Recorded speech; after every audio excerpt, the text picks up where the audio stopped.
omukulu Palaso yasobodde okuba yageze South Africa n'avaayo bulungi nnyo mu mbeera eyayawukanyeko n'eyalulibwe yaviire South Africa n'atutegeeza nti bamutimpula wabula nga bba bali South Africa abatubuulira ebituufu nga bwe byali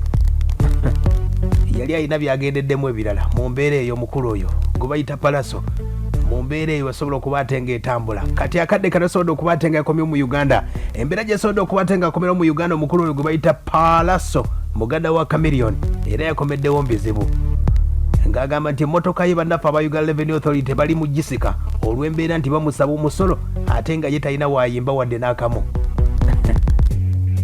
era nga bannaffe aba Revenue bamubanja miliyoni 5.4 okuba ate nga asobola okufuna emmotoka ye mwana mulenzi nno ebizibu bino okuba ate nga bijja basobola okuba ate nga bafuna eyabafiira ku Facebook ng'ayita ku mitimbagano egy'enjawulo n'abagamba nti agenda baki yalingira emmotoka eyo esobola okuba ate nga esasula akasente akatono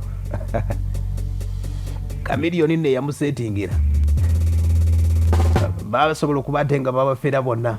babakwata kalindi omukulu Palaso nga bamanyi nti bakwataganye n'owa Revenue kumbe oli yabafiira bufezi kati bannaffe aba Revenue baali banoonyeza mu mmotoka esobodde okuba ate nga zayingira eggwanga nga tezisasudde musolo ne basobola okuba ate nga bakwatayo omukulu gwe bayita Palaso omwezi gwa 2020 nga tuyingira covid yawe emmotoka yasobola okuba ate nga ekwatibwa wabula Palaso ye yali asasudde mu Revenue yakosa online wabula ne bamufera bufezi Revenue tiyazifunako wadde n'akamu babulooka nga bw'omanyi nti wabeerawo babulooka abayinza okuba nga bakuyambako kati omukulu ono yavuddeyo ng'akukuluma ng'agamba nti asaba bayinza okuba ate bamuyambako emmotoka eno asobole okuba ate nga aya basi mukulu Palaso ng'atubulira ku mmotoka ye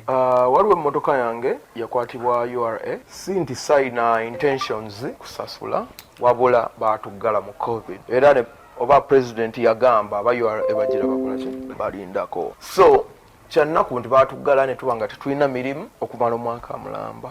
ate tebannatuggula kuba wandigambe babagudde kati munoonye economy yaffe eri wansi abantu business zaabwe zifudde ate ffenna ng'ekirwadde kyatugira ffenna yes kati ate bo ne bavaayo ababadde bakola ate bagabane okitegeera so ne byemutwala abamu tebannaddamu nakola mwena mukimanyi this is a pandemic so nze ndabanga abatekinga advantage of the pandemic abayimbi teri abawa buyambi teri amanyi bwe bayise mu mbeera eno aya basi gwe bw'otasasula Revenue olowooza ssente zinaakola mu ggwanga banaazeggyawa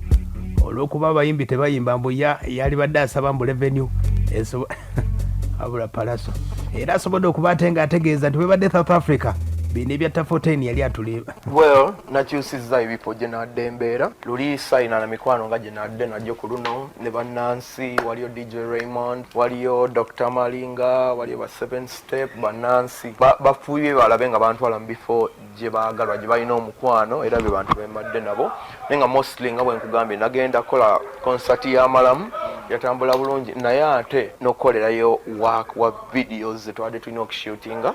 nazo nezitambula bulungi aya basi yemukulu oyo Palaso nga tutegeeza ku nsonga yino nga tutegeeza ku mmotoka gye bamufera yali amanyi asasudde mu Revenue mmotoka ebaddewo etuddewo okumala omwaka kubanga baagikwata mu Uganda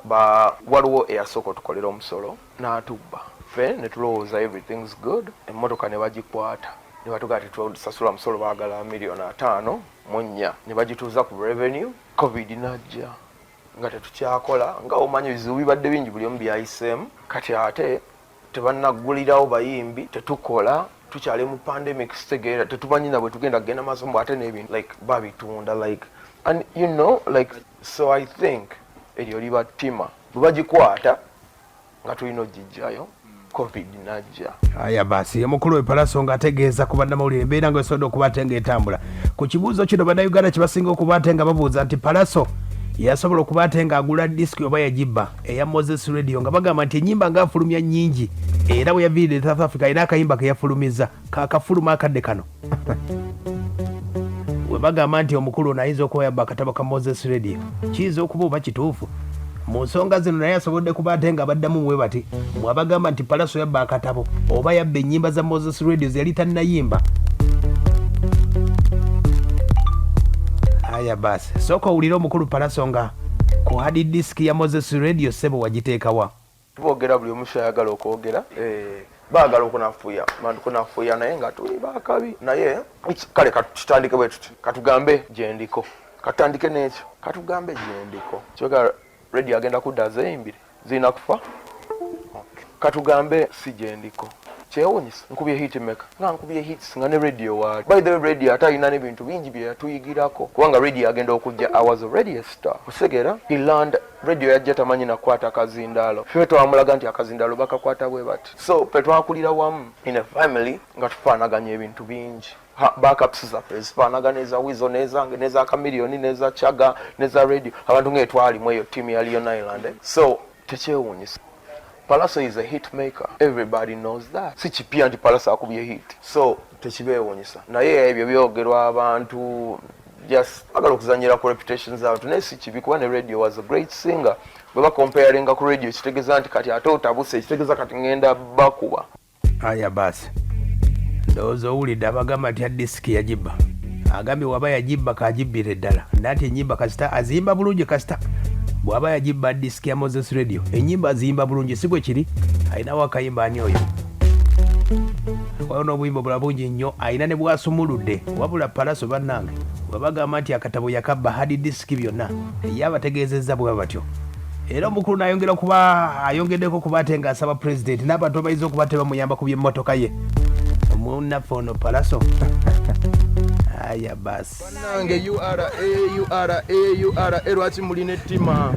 URA omulimu gwaffe bagusibye omwaka mulamba kyokka nga bya ddala n'abantu bakyali banga balaba bannansi kuga ekonomi yaffe depressed yeetaaga okuwa time okuhiiringa ayina ebiwundu bingi ate ng'ovudde ne ku ekyo n'emirimu egimu tebanagigulawo ng'ogwange tegunnagulawo ne konsati yange ogikola ngikozeewa South Africa findings expenses nyingi eya covid test 2 travel ticket hotels bingi visa byonna bino biteka in place naye olina atakusaasira kati nina emmotoka yange nagigula ya bay Range Rover etuddewo nali ngenda giclearinga covid nahitinga neŋambwa ate nawuliranga president yagamba mbu URA egira ekola ki egira erindako so it breaks my heart okulaba nga abantu abadde bakola ate bagenda kugabana ebintu byaki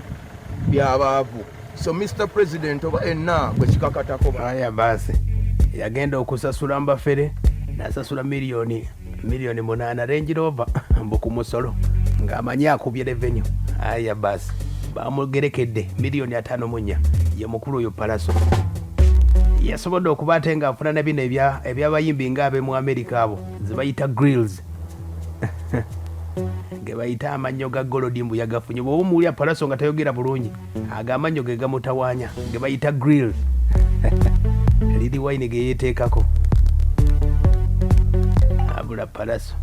abeebaza mwana wamma mbaagala nnyo mwebale kumpagira ba South Africa mbakoledde waaka mungi mugenda kuba mulaba twale ati waffe ku ddaala eriddako mwebale nnyo byonna tonda abakuume naffe